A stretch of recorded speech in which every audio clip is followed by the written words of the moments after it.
Hey guys, welcome to Saturday Spotlight. Getting this one in a little bit late this week. I've been working Saturday mornings, and a lot of times I would upload my videos on Saturday morning for the Spotlight. And I normally film them on Friday nights, but didn't happen this week. And again, I worked this morning, so we're getting this one out just a little bit late, but better late than never, I guess. Right, guys? Anyway, what we got on the bench today in the Spotlight is the AMT 1962 Buick Electra 225. Again, not a whole lot to tell about this one. Just basically show how I've done it, and just a couple of little features that I've added to it, if any, other than what the box has in the box to build. Just a little bit of a kit history, and all I know is what I've looked up on ScaleMates. Originally released in 1962 as a 3-in-1. I believe it, on that line in ScaleMates, it showed there was a 63 then, but then they re-released this a couple times. Once in 69, and I think another time in 98. And then this actually here is, I believe, the 2009, 2010 release right there in that ballpark. And then I guess they've released it one more time since then. But I jumped on this one, guys, because it was something that they commonly don't see. It was like one of those old molds. Really got the promo feel to it.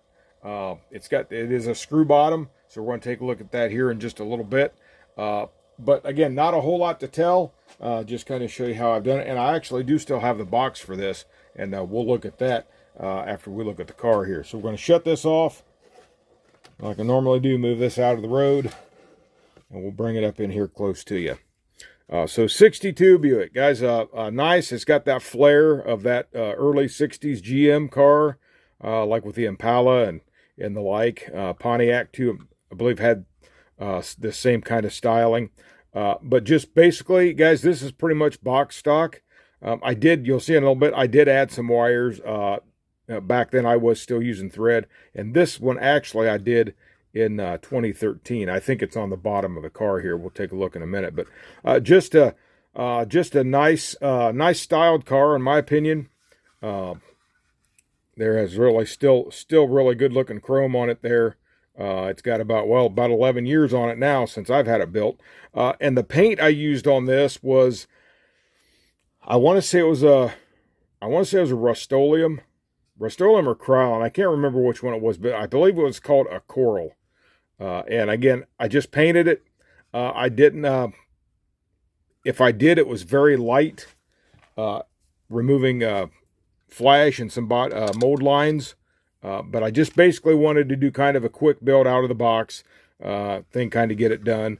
And it kind of gives it that flair of older paint that's been faded from the sun over the years, and just give that kind of an old flair to it.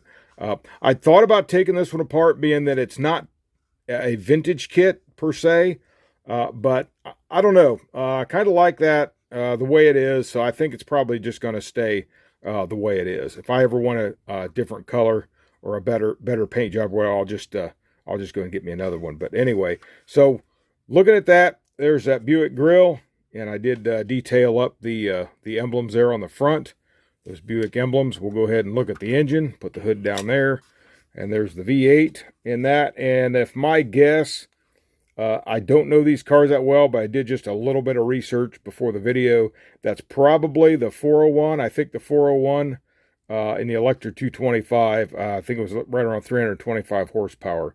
But again, that's just from what I searched real quick. Don't know these cars that well as far as that goes, but there's your old time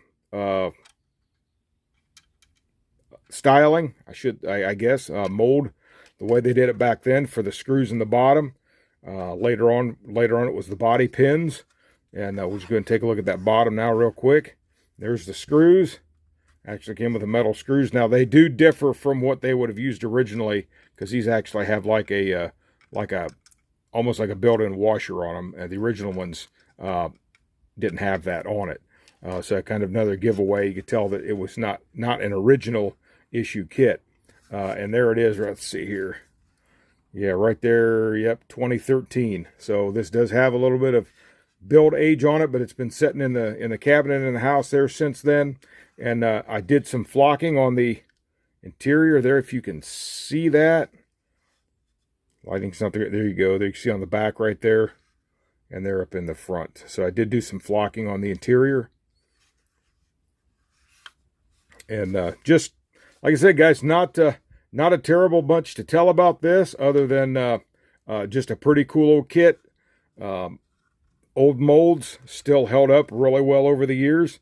As far as I know, guys, they could have cleaned them up some. I don't know, but as far as I know, these are the original molds to this kit, and that's really about all I know about it. I'm not going to ramble on and speculate on things that I'm really not sure about. But anyway, again, all the original parts to it that I used. There was the wires in there.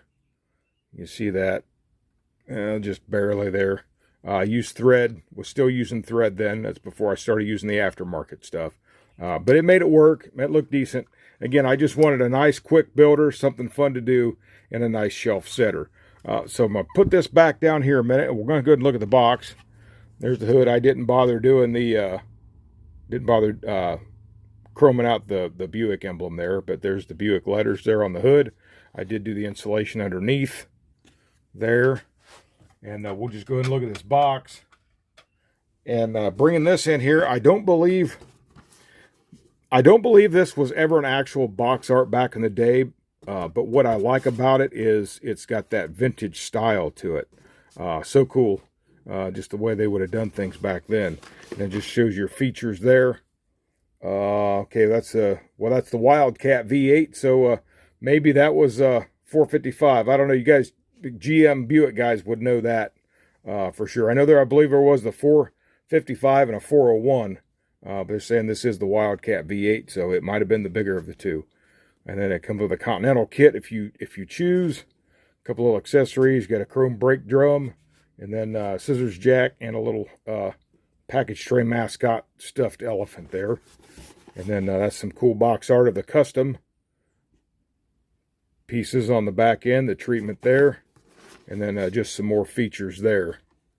Got the deck scoop and fender skirts and all that. And so we do have these spotlights. If I do have a box, guys, I do like to feature that too. Again, we're not going to go through all the instructions, but there's the instruction sheet. And then still have the wide array of the custom parts for the Continental kit there. And I do have the custom parts on. Maybe I'll use them in future projects on something. I still want to get that 57 Ford out, guys, and maybe, just maybe, there's something I can tweak on this. The styles may be too much different for it to actually work out and be right. But you never know. Never know what we're going to come up with. And I do want to dig back into that 57 here eventually. But anyway, just got some custom parts. Still got the original box here to it. Just never bothered throwing it away. It sits in the stash with everything else. So try to keep these guys on a little bit shorter run. These spotlights, and we're about, I'm just past almost 9 minutes into this thing, so I'm just going to try to wrap it up. But that's it. That's a 62 Buick Electra 225. From my memory, went together really well. Really didn't have any issues with it. It's got the metal axles with it. Everything's molded, but it's nice and deep. So it really, you got a chance to get a lot of nice detail, more so than what I did here, to have that stand out really nice there. Yeah, just a good old kit. Buick 225, 1962.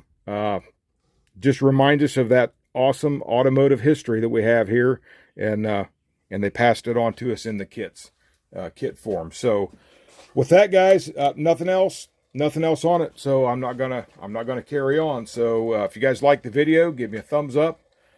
Like, share, subscribe, comment, all that good stuff. So until next Saturday, come back and see what we got on the bench then. For now, this is Eric from Eric's Model Garage. So you guys have a great day.